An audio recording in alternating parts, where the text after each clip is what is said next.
சாதனை நிறையா பண்ணியிருக்கீங்கல்ல, எதுக்கு 170 சீட்டில் நிற்கிறீங்க? 150 நில்லுங்களேன். அப்புறம் எதுக்கு ஊரில் போகிற கட்சியெல்லாம் கூப்பிட்டு உதயசூரனில் நிற்க வைக்கிறீங்க? பெரிய கட்சிகள் குட்டி கட்சிகளை தான் சின்னத்தில் நில்லுன்றது அராஜகம். திமுக எல்லாரையும் கூப்பிட்டு தான் சின்னத்தில் நில்லுன்றாங்களே. வைகோ இன்னும் கேவலமாக போச்சு. 4 சீட்டில் மொத்த 4 திமுக இருந்தால் கூட பரவாயில்ல. 3 திமுக, 1 மதிமுக. அப்போ நடைமுறையில் உங்களுக்கு ஒரு சீட்டு தான் ஒதுக்கியிருக்காங்க. விசுவாசமாக இருந்ததுக்காக விசிகாக்கும் கம்யூனிஸ்டுகளுக்கும் கொடுத்த தண்டனை தான் 6-5 ஆனது. 18 தடவை அவர் ஜாதி பேரை சொல்லி உதயநிதி ஸ்டாலின் மேடையில் பேசுகிறாரு. திமுக மந்திரிங்க வெக்கமே இல்லாமல் போய் ஜாதி மாநாட்டில் கலந்துக்கிறான். நீங்கள் எங்கே ஜாதியை ஒழிக்கிறது? இது என்ன கதையாக இருக்குது? இன்றைக்கி ஜாதி கட்சிகளை திமுக ஆதரிக்குதுன்னா லாங் டேர்மில் பிஜேபியை திமுக ஆதரிக்க போகுதுன்னு அர்த்தம். சசிகலாவுக்கு தினகரனை எப்படி காலி பண்ணணும், ராமதாஸுக்கு பிள்ளைய காலி பண்ணணும், அவ்வளோதான். இந்த உயர்ந்த லட்சியங்களுக்காக தான் 2 பேரும் கட்சி ஆரம்பிச்சிருக்காங்க. அதெல்லாம் ஒன்றும் எடுப்படாது பெரிய அளவு. பீகாரில் 66 லட்சம் பேர் எஸ்ஆரில் நீக்கினதுக்கு அவ்வளோ குதிச்சாங்கல்ல. சிஎம்ஏ போய் அங்கே ஸ்டாலினே பேசிட்டு வந்தார். தமிழ்நாட்டில் 73 லட்சம் பேர் நீக்கியிருக்காங்க. ஒரு குரலும் கொடுக்கலையே. Parandur and Kattupalli are Adani projects. Adanis wants DMK to retain power. The fact. எல்லா கட்சி தலைவர்களும் அவங்களோட தேர்தல் அறிக்கையை வெளியிட்டு ரிப்போர்ட்டர்ஸ் கிட்ட, மீடியா கிட்ட பேசுகிறாங்க. சீமான் பேசிட்டார். இப்போ எடப்பாடியும் இவரும் பேச போகிறாங்க. ஸ்டாலின். விஜய் அவங்க மேனிஃபெஸ்டோ ரிலீஸ் பண்ணி மீடியா கிட்ட பேசுவாரா, இல்லை புஷி ஆனந்தை ரிலீஸ் பண்ண சொல்லிவிட்டு ஆதவை ரிலீஸ் பண்ண சொல்லிட்டு பின்னால் போயிடுவாரான்னு தெரியல. இது நாளையிலேருந்து பெரம்பூரில் பிரச்சாரம் பண்ணுறாருன்றாங்க. ஆஃபீஸ் போட போகிறாருன்றாங்க. பிரச்சாரத்துக்கு வரும்போது என்ன கதியாக போகுது பெரம்பூர்னு தெரியல. தொடர்ச்சி எலெக்ஷன் வந்துருச்சு. எங்கள் அண்ணன் எலெக்ஷன் வந்ததுக்கப்புறம் பம்பரமாக சொல்லிட்டு வேலை பார்ப்பாருன்ற மாதிரி விஷயங்கள்.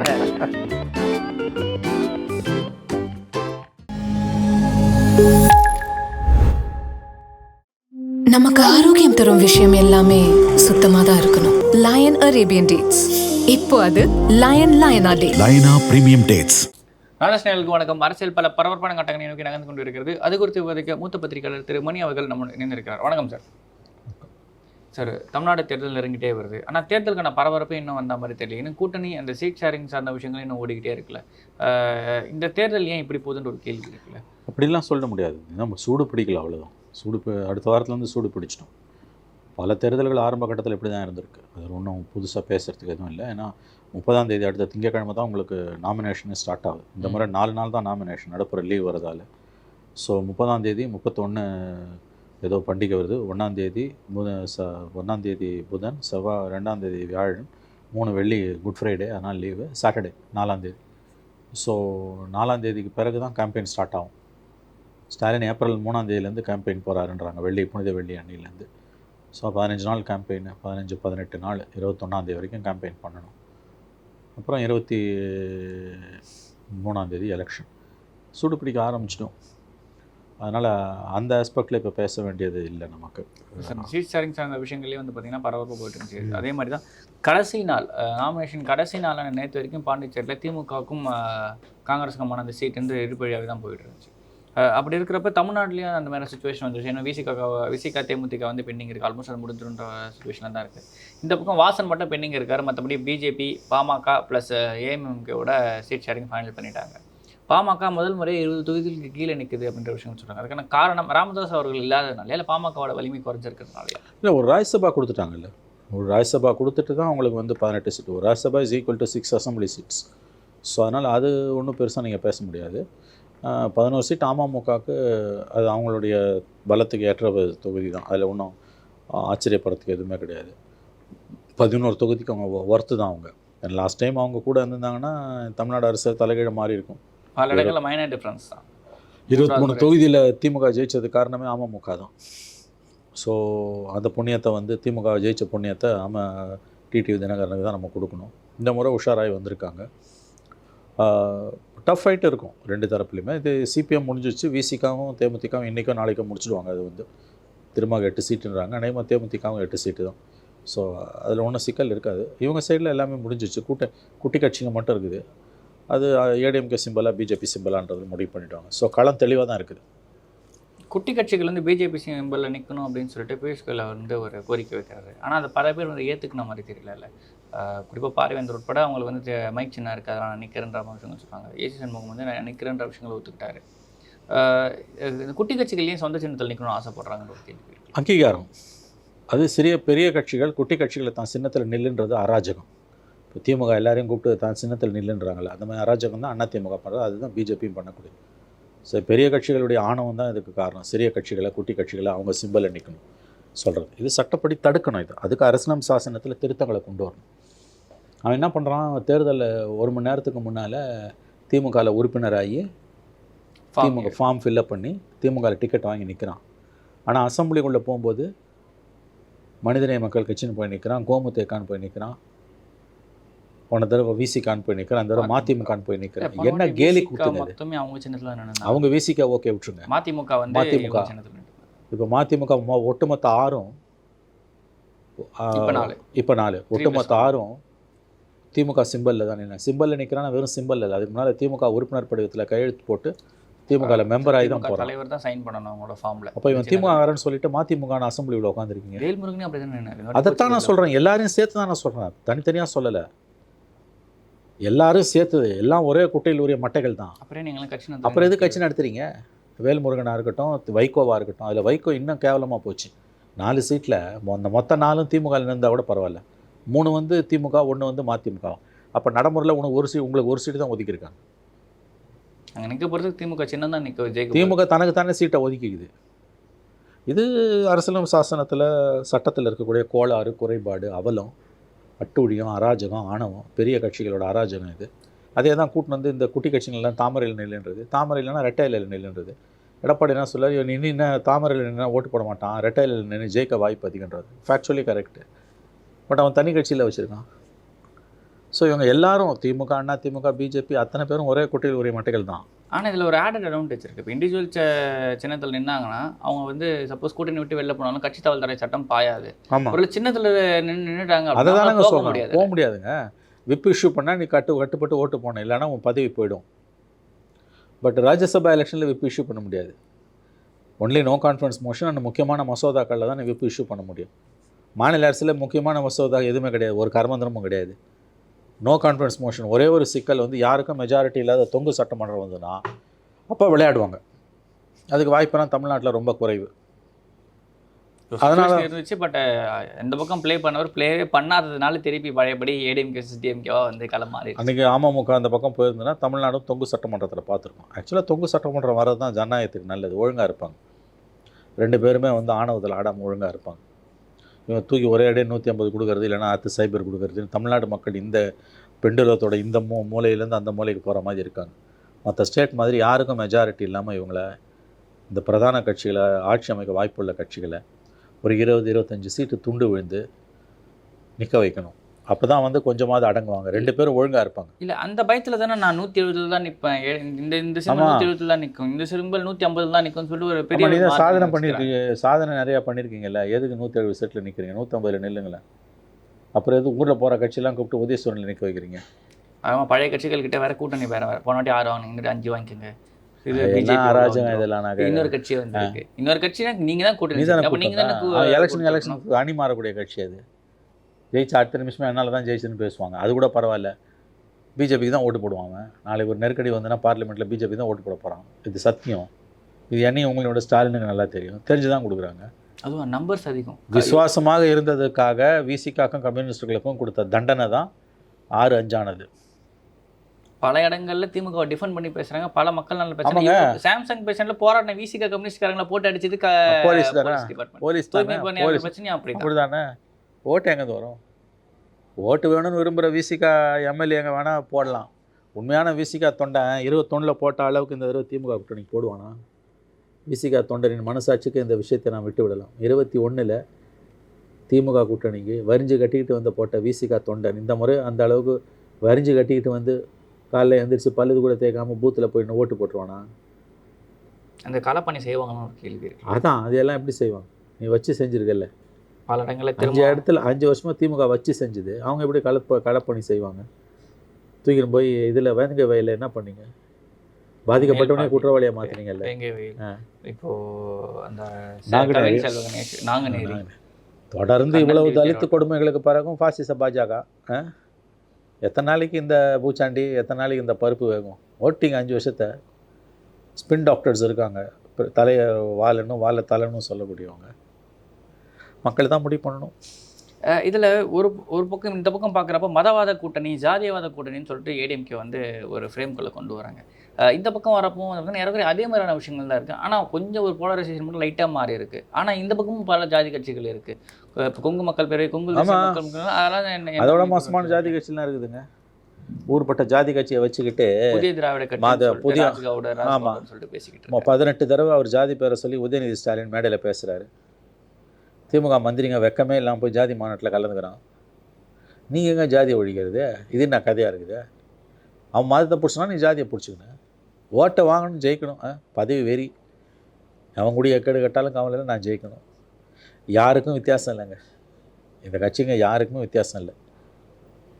இந்த அதிமுக திமுக இந்த 2 கூட்டணி கட்சிக்கும் பெரிய வித்தியாசம் எதுவுமே கிடையாது. பாசிச பாஜகன்றதெல்லாம் அது இன்றைக்கி ஒரு சொல்லாடல். ஏன்னா தமிழ்நாட்டில் ஒரு தெருவில் இருக்க லேம்ப் போஸ்ட்டை கேட்டால் கூட அது ஆன்டி பிஜேபி. அது திமுக நல்லா பயன்படுத்திக்குது. சரி, மதவாத அரசியல் ஆபத்துன்றதில் மாற்று கருத்துக்கு இடம் இல்லை. ஜாதி அரசியல் அதை விட கம்மி ஆபத்துன்றதுலையும் மாற்று கருத்துக்கு இடம் இல்லை. ஆனால் இந்த அளவுக்கு ஜாதி வரி தலைவிரிச்சு ஆடுதுன்னா அது கடைசியில் மதவெறியில் தான் போய் நிறுத்தும்.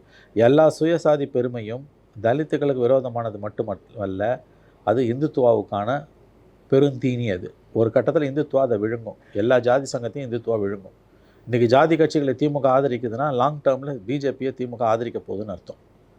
திமுக விரும்பினாலும் அப்போ பிஜேபி உள்ள வரதை தடுக்க முடியாது.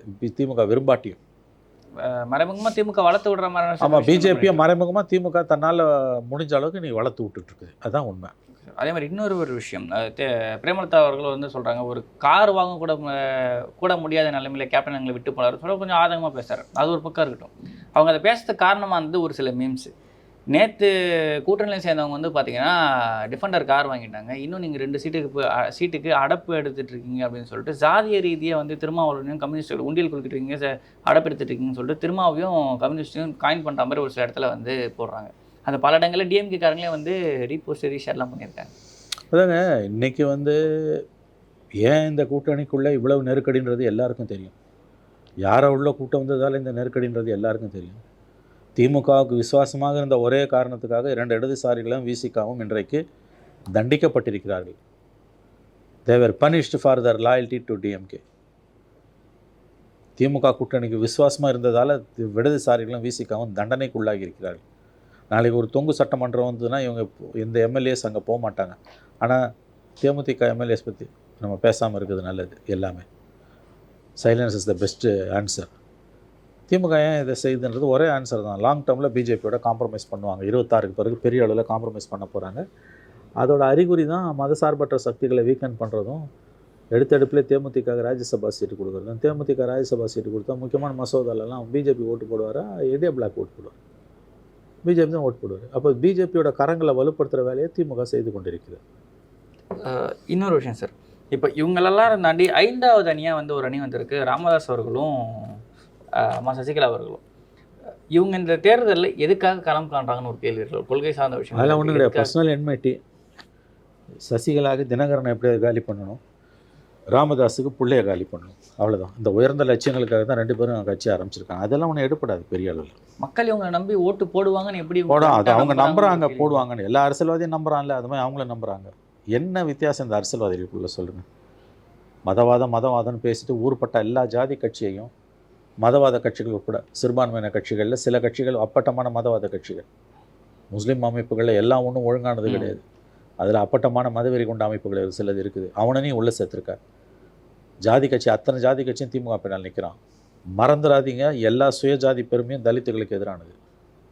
அப்போ ஒரு பக்கம் தலித்துகளையும் கூட திருமாவையும் கூட வச்சுக்கிட்டு, கொங்கு மக்கள் முன்னாடியும் வச்சுக்கிட்டு யாரை ஏமாத்துறீங்க? துணை முதல்வர் பிரச்சனை வந்தப்போ பார்த்தீங்கன்னா அதன் துணை முதல்வர் எல்லாருக்கும் தூக்கி கொடுத்துட முடியுமான்னு சொல்லிட்டு திரும்ப இருக்கிற மேடையில் கொங்கு ஈஸ்வரன் பேசியிருந்தார்.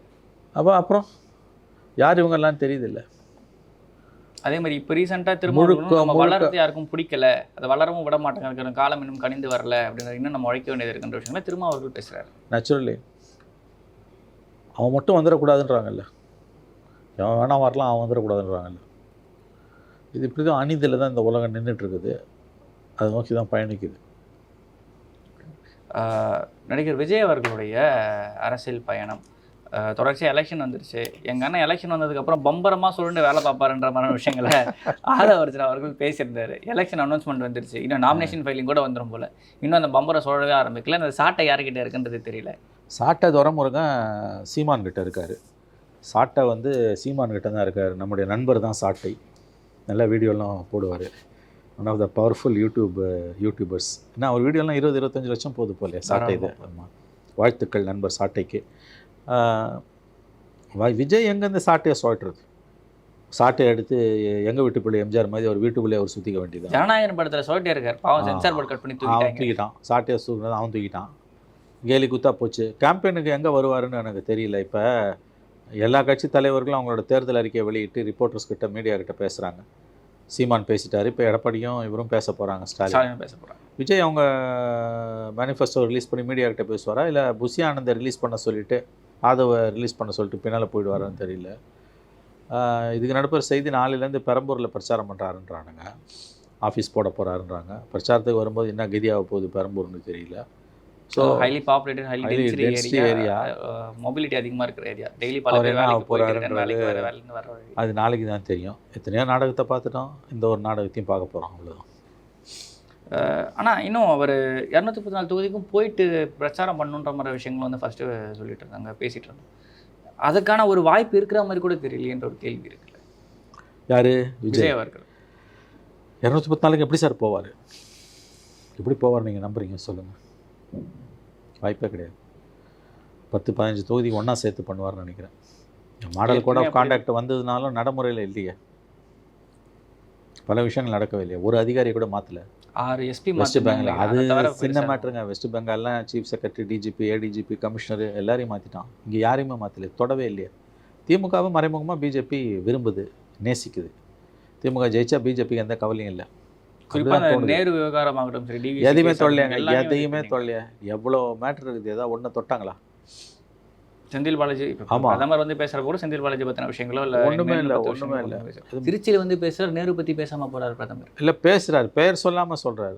ஜாப் ராக்கெட்ன்றாரு, பெயர் சொல்லாமல் சொல்கிறார். ஏன் நீ நடவடிக்கை எடுக்கல? எஃப்ஐஆர் ஏன் போடல?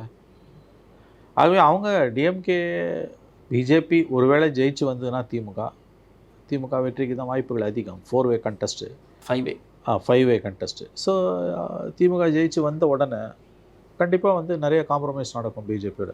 ஆச்சரியமான பல ட்விஸ்ட் அண்ட் டர்ன்ஸை நீங்கள் பார்ப்பீங்க.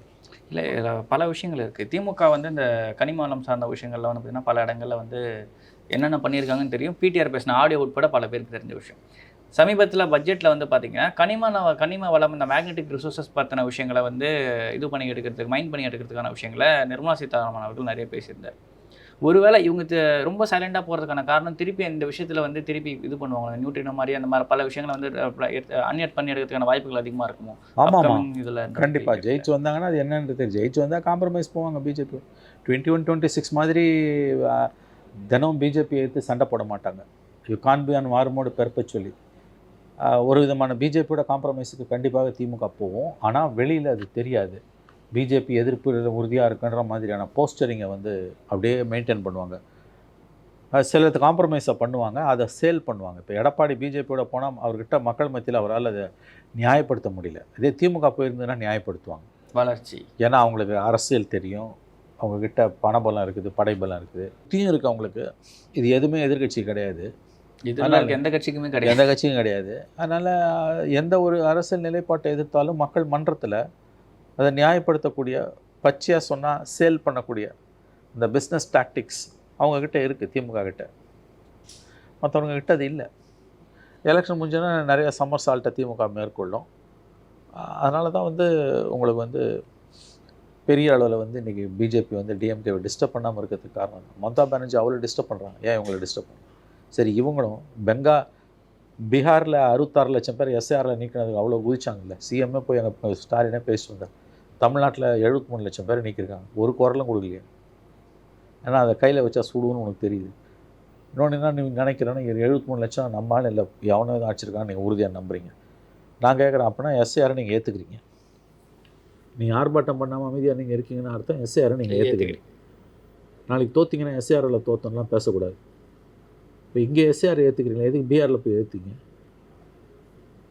ஸோ பிஜேபி கிட்ட மோடி கிட்ட திமுக ஒரு விதமான காம்ப்ரமைஸ் பண்ணிக்கிச்சு. 26 எலெக்ஷனில் அசம்பிளி எலெக்ஷன் எப்படி போனாலும் ரிசல்ட்டு இப்போ இருக்கக்கூடிய ஆன்டி பிஜேபி டைரேடை குறைச்சிப்பாங்க. அதாவது வெளியில் ஃபாசிச பாஜக அந்த சீன் போடுற வேலை, அறிவாரி அசோசியேஷன்களை விட்டு கொதறது, வாடகை வயங்களை வச்சு கத்துறதுலாம் நடக்கும். பட் அப்படியே டைல்யூட் ஆகும். அதோட முக்கியமாக அதானிஸோட இன்ட்ரெஸ்ட் வந்து இவங்க ப்ரொடெக்ட் பண்ண போகிறாங்க. According to few observers Adanis want DMK to come back. ஏன்னா பரந்தூர் ஏர்போர்ட், காட்டுப்பள்ளி போர்ட், இது ரெண்டு திமுக வந்தால் தான் அவங்களுக்கு சாத்தியம். எடப்பாடி வந்தனா இவ்வளோ தூரம் கோஆப்ரேட் பண்ண மாட்டாங்க. ஆக்சுவலாக business interest of Adanis are maximum expand ஆனது டிஎம்கே பீரியடில் தான். இன்னொரு ஒரு சில விஷயங்கள் இருக்குல்ல. இப்போது எடப்பாடி அவர்கள் டெல்டா மண்டலமாக வந்து அறிவிச்சிருந்தார். ஆனால் அந்த பர்டிகுலர் ஏரியாவை காயின் பண்ணி தான் மேக்னெட்டிக் ரிசோர்ஸ்லாம் அன்நேட் பண்ணி எடுக்கணும்னு சொல்லிட்டு எஃப்எம் வந்து நிர்மலா சீதாராமன் அவர்கள் பேசுகிறாங்க. ஒருவேளை எடப்பாடி வந்து அதை பண்ண முடியாதோ, இல்லை அது ஒரு ஃபீஸிபிளாக இருக்க மாட்டாரோ, கவர்மெண்ட் வந்து ஒரு ஸ்ட்ராங் ஹேண்ட்ஸோட மக்களை கண்ட்ரோல் பண்ணாதோ, டிஎம்கே அதை பண்ணி கொடுக்குன்ற ஒரு absolutely நான் தான் சொன்னேன். அதானிஸ் ஃபியூ அப்சர்வர்ஸே, சில அரசியல் பார்வையாளர்களோட பார்வை என்னென்னா, இந்த எலெக்ஷனில் வந்து Adani's not BJP, Adani's want DMK to retain power. அதானிக்கு திமுக ஆட்சி தக்க வைக்கிறதுல விருப்பம். அதுதான் அதானிஸோட பாலிசி. பெரிய கார்ப்பரேட்ஸுக்கு வந்து யார் வரணுன்றதுல அவங்களுக்கு ஒரு தெளிவான பார்வை இருக்கும். அது சில நேரங்கள் அதுக்காகவே எலெக்ஷன் ரிசல்ட்டெல்லாம் மேனிப்புலேட் பண்ணுவானுங்க. இங்கே அதெல்லாம் நடக்காது, அது ஒரு விஷயம். அந்த ஆஸ்பெக்டில் அது நடக்காது. But Adanis wants DMK to come back. சொன்ன மாதிரி வந்து இது வெறும் காட்டுப்பள்ளி போட்டு அது அல்லது பரந்தூர் மட்டும் கிடையாது. வேறு நிறைய இஷ்யூஸ் தமிழ்நாட்டில் பிஸ்னஸ் இன்ட்ரெஸ்ட்டை இது பண்ணணும். இன்னொன்று, மக்கள் மன்றத்தில் அரசுக்கு எதிராக பெரிய அளவில் வந்து கோபம் கொப்பளிச்சுனாமல் டிஎம்கே டைவெர்ட் பண்ணும். அதை ஷாக் அப்சர்வராக இருந்து காப்பாற்றும்.